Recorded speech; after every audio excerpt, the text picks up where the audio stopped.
Good morning. Today is Friday, September 16th.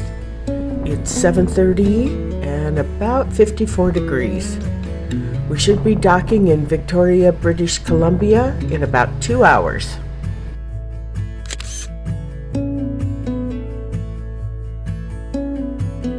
Since we have 2 hours before we're in port, we're gonna go have breakfast in the dining room.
We talked with the information center and they told us we could purchase shuttle tickets to and from downtown Victoria, so that's what we're gonna do.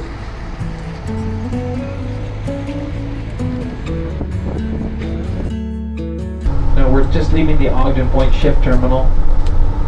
This was originally developed turn of the century, 2 centuries ago I guess, not this last century, but to be a commercial ship terminal. Off to the point to the right, you can just see the breakwater wall there. There's some people enjoying a nice walk on there. They recently saw fit to put a railing on it. When I first moved here, it was just an open concrete wall that you walk along, and you just be careful, don't fall off. But they've decided to improve it so that people can go there on wheelchairs and push strollers and feel like they're not going to get blown off into the ocean. So I could get that. One of many retirement homes in the city. Victoria and British Columbia in general is a retirement destination for Canadians from all across the country. There, people from Alberta and Ontario and Eastern Canada often move here to pursuing the dream. It's much like California is, I guess, to the USA. Now some get here and they are surprised by the cost of living here. The average 1-bedroom apartment is going to now run around $1,800. If you're lucky, you might find a few deals, but it's not uncommon for them to be charging that much just for a 1-bedroom. And 2 bedrooms, I've seen them up to $2,300 for a 2-bedroom. So that also is reflected in our real estate, like our $3.8 million house there. It is not a cheap place to live. But it's really beautiful here. We have a long growing season. An extended, like an early spring and a late fall. So we have this long season of enjoying the outdoors. And so when I mentioned that the length of Old Town is 8 blocks long, these are not Texas blocks. I've seen the Texas blocks. I was in Austin, Texas some years ago, and I had to pack a lunch to get from one street corner to the other and stop for a break. So these are very short city blocks. And Old Town itself is about 8 blocks long, 8 short blocks, or blocks with a lowercase b. And so where we drop you is about halfway up those 8 blocks. And it literally takes only about 10 minutes to walk, 10 or 12 minutes to walk to the north end of Old Town. Or if you walk to the bottom of Old Town from our stop behind the bus, then it's another 8 or 10 minutes to get to the inner harbor. And so you can walk the length of Old Town in about 20 minutes. We're just passing by St. Andrew's Cathedral. That's the Catholic Church, the main diocese of the Catholic Church in Victoria. Interestingly, they saved a little bit on the plans for this one. They didn't have to buy new plans because they'd already made a church identical to it in Montreal, Quebec. So it has a sister church, Montreal building. And that's where you have the Irish Times pub. That's a super popular pub these days with cruise ship customers and visitors to the city. It's the place you go to get your pint of freshly pulled Guinness, dark beer. So I'm about to head to there, and I'm going to turn right and stop. But right now, if you walk straight ahead and turn left, you're going to reach the inner harbor. So if you just walk down that street, which is now closed off to traffic, so you can wander all over the place. Lots of stores and shops along there, including if you cross the street and go left down the street a little bit, there is the Old Morris Tobacco Company, and you might not be here to buy cigars, but it's really definitely cool to look inside the old shop, which has not changed since Mark Twain, Samuel Clemens, bought cigars there in the 1800s. They've left it intact. It is the original 19th century interior, except for the addition of some electric lighting.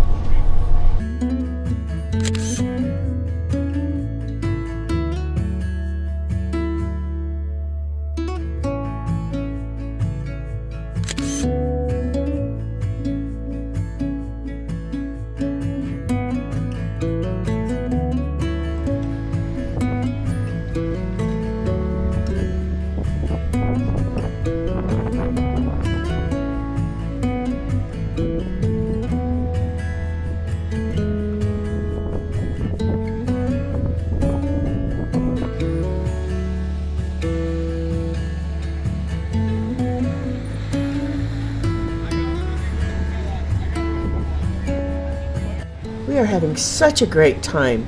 This little downtown area is so walkable, the architecture is beautiful, and of course we're getting in quite a bit of shopping.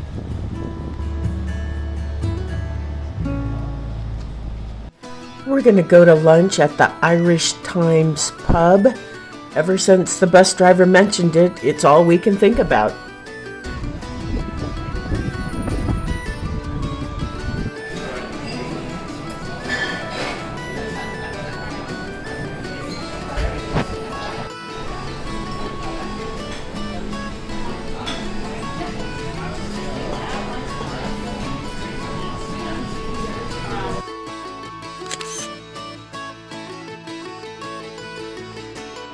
And I went with the Spanish coffee, the Kahlua.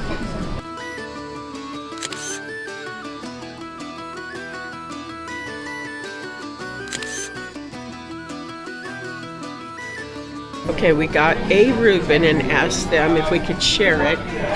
They not only cut it in half for us, they brought it on 2 separate plates. I love these people. We're a little obsessed with this candy shop. It not only has great candy, it has all sorts of souvenirs, so I think this is like our 3rd time back here. The shuttles going back to the ship pick up at the same location where they dropped us off. Take a look right down there. Did you see that? Okay, now the reason I'm telling you that, from the back of that church to the front of the hotel where the harbor is today, everything here was a swamp. This was all a marsh. When he finished, he drove 2,700 pilings, 200 feet into the ground. Hotel today is only saying 2.5 inches over a century. Pretty amazing technology from a long time ago. Beautiful inner harbor on our right. This is a very busy harbor. We have seaplanes that go to Seattle and Vancouver. They're very Port Angeles, just across the strait. It takes about an hour and a half. Statue, that is Captain George Vancouver, which is why this island was named Vancouver Island. We have a memorial there for the veterans. Queen Victoria's statue here, soon Queen Elizabeth's statue beside her, unfortunately. Now Mr. Radbury, here on our right, built this beautiful building called the Steamship Terminal. Now, back in the late 1800s, he did this between building the Legislative Building and the Empress Hotel. He put this up. This is Victoria's version of Ellis Island. So back in the day, if you came from Australia, the Asian continents, you would pass through that building to become a Canadian citizen. And as well, during the gold rush, which was on the mainland, not here, everybody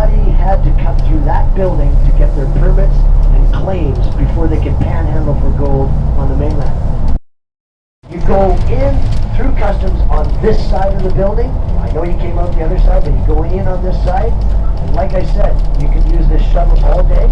You can check out the legislative buildings when it gets dark around 7:45. Here we go. My name's Graham. I hope you've enjoyed the tour.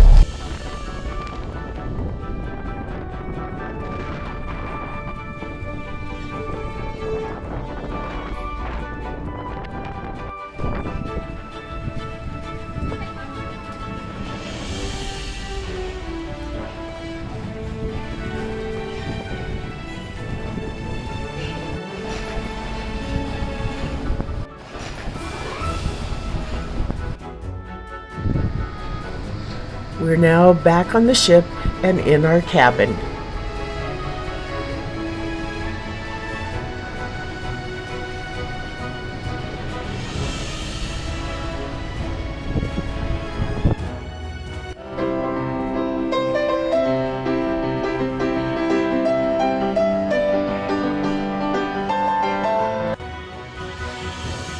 This is our final dinner on the cruise.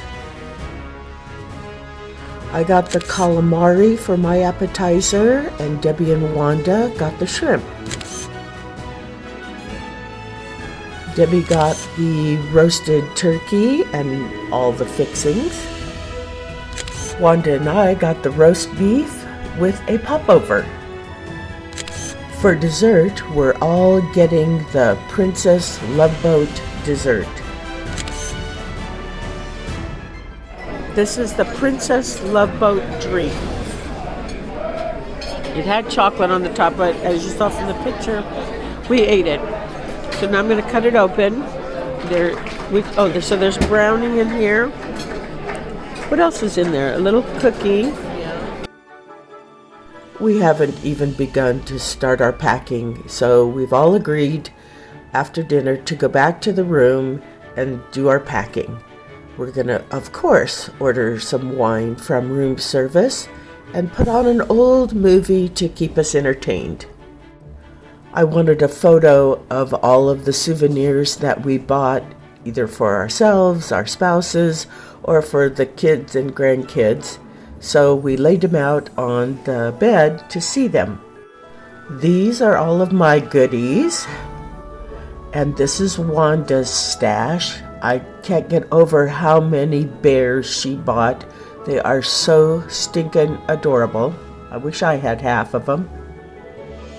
I didn't catch Debbie in time to have her lay her stuff out on the bed. She'd already started packing it and had filled half of her suitcase with all of her goodies.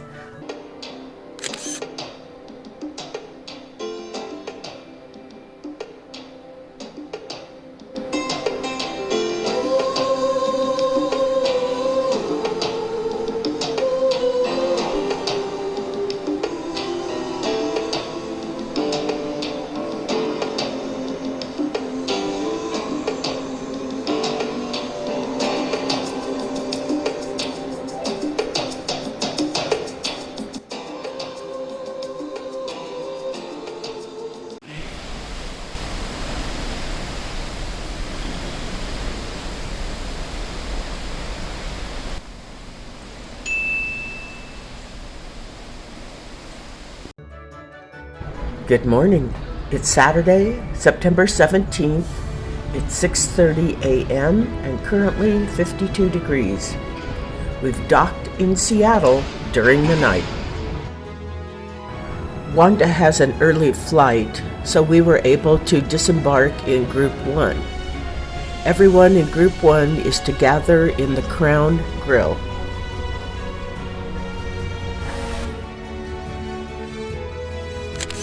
And just like that, the cruise is over. Since Wanda has an early flight, we're not going to take the cruise's bus service. We're going to take a lift.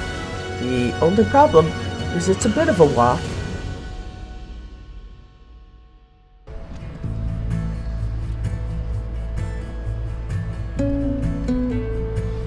Say bye-bye, cruise.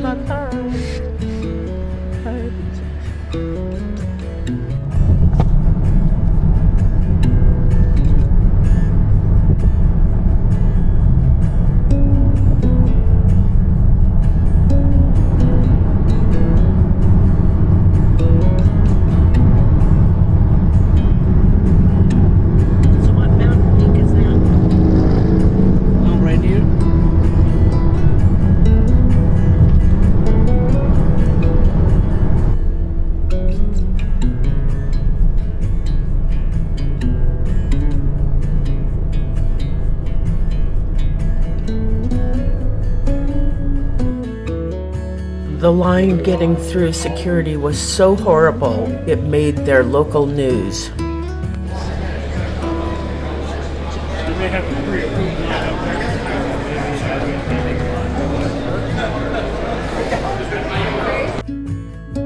SEA in what looks like a mile-long line to check into their flights. This line going all the way into the garage. Airport officials say more than 60,000 people have gone through security today, which is one of their busiest days since the pandemic. And passengers say those long waits caused many of them to miss their flights. We arrived 2.5 hours early, so we were able to get through security, so Wanda did not miss her flight. We said our final goodbyes and sent Wanda off to her flight. Debbie and I are going to go to our concourse and look for some lunch.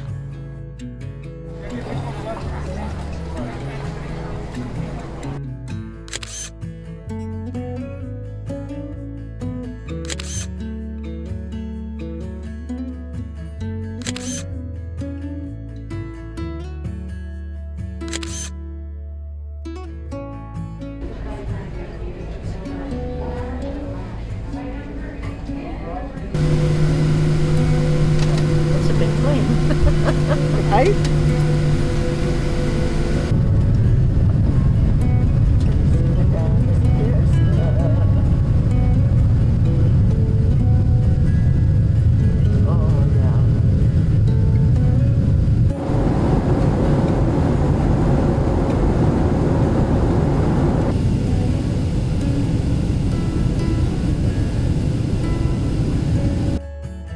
My husband Ron has picked Debbie and I up from the airport, and we're going to take Debbie home.